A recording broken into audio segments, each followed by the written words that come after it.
Auraient-ils pu devenir amis? Qu'aurait pu être la relation entre Haku et Naruto s'ils avaient vécu dans le même village? Chef-d'œuvre du genre, Naruto fut longtemps considéré comme l'un des dignes successeurs de Dragon Ball dans la triade qu'il composait avec Bleach et One Piece. Dans cet esprit shonen manga, Naruto se démarquait par son approche très particulière de ses antagonistes.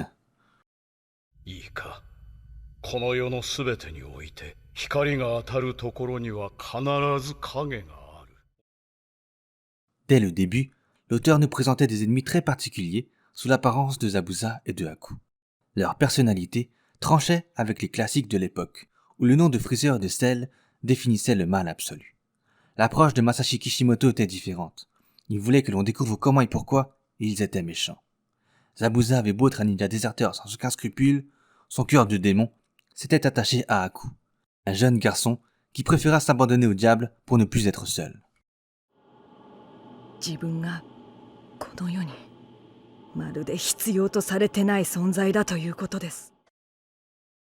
Né du chaos de leur village, leur relation évolua jusqu'à ce qu'ils deviennent mutuellement l'un pour l'autre une raison de vivre.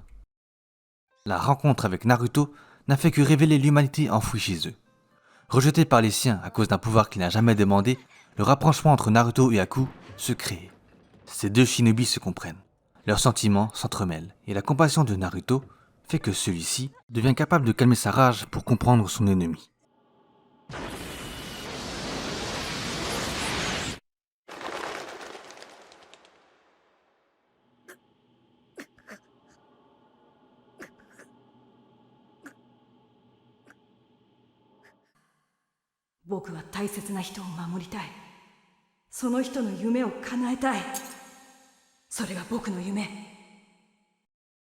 Lorsque Haku se sacrifie, son regard est tout aussi profond que celui de Naruto.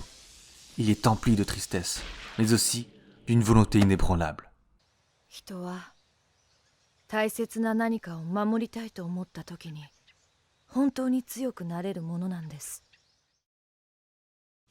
Haku face à Kakashi.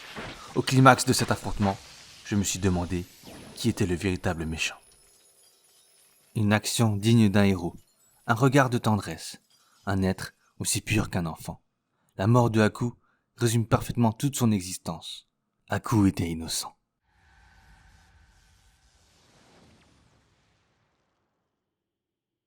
J'aurais aimé le voir grandir avec Naruto, mais finalement, pas de regret. Sa mort était belle, une fin digne d'un vrai shinobi. ずっとそばにいたんだ。せめて最後もお前のそばで。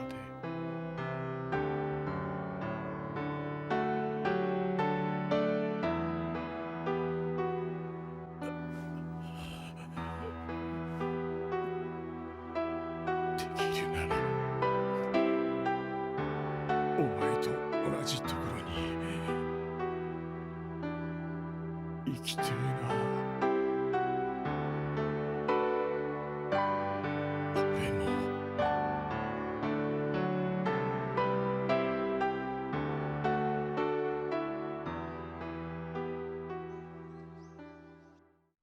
En chamboulant le cœur de notre héros, Haku et Zabuza ont permis à Naruto de grandir en tant que personne. Ces merveilleux adversaires n'ont pas été qu'une étape sur une échelle de puissance. Ils sont devenus une partie de lui, une partie de son raisonnement. C'est en comprenant d'où Haku tirait sa force que Naruto se refuse à suivre la voie d'un shinobi sanguinaire. Naruto ne veut pas éteindre ses sentiments pour devenir une machine à tuer. Il trouvera sa propre voie, son propre nindo, sa propre vérité. Dans Naruto, le méchant peut donner une leçon de vie au héros. Mais le génie de Masashi Kishimoto ne s'arrête pas ici, car pour la première fois, et ce, avant même de rencontrer son futur maître, Naruto, en faisant preuve d'empathie et de compassion, accomplissait sans le savoir le rêve et la volonté de Jiraiya. Un monde où les hommes essayeraient toujours de se comprendre les uns les autres au lieu de se battre. Voilà toute l'histoire de Haku et de sa philosophie. Un homme peut-il être mon ennemi, un adversaire, un méchant, pour de bonnes raisons.